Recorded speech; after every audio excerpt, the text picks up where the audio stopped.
गुन्हेगारीवर लेखणीचा प्रहार, पोलीसवाला 112 आपल्या सेवेत। मुख्य संपादक प्राध्यापक जितेंद्र हिरे।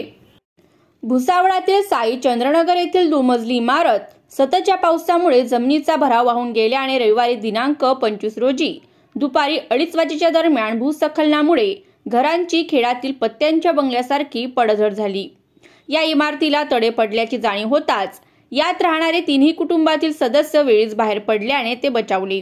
सुदैवाने यात कुठलीही जीवितहानी झाली नसून या पडझडीत 3 रहिवासी घरांचे अंदाजे 15 ते 20 लाखांचे व घरातील मौल्यवान गृहोपयोगी वस्तूंचे अंदाजे 5 ते 6 लाखांचे नुकसान झाल्याचे कळते आहे। अवघ्या काही वर्षापूर्वीच घेतलेली घरे कोसळल्याने रहिवाशांना मोठा मानसिक धक्का बसला आहे।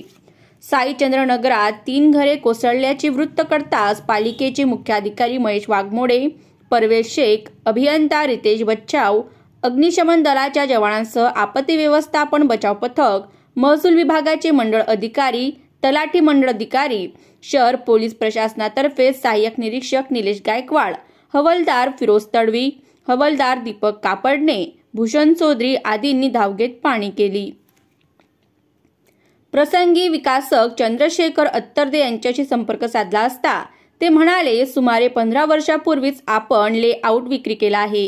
ज्या विकासकांनी घरे बांधली त्यांच्यासाठी पालिकेने संरक्षक भिंत बांधून दिली, मात्र पाण्यामुळे व अतिवृष्टीमुळे भिंत कोसळल्याने घरे देखील कोसळली, असे अत्तरदे म्हणाले।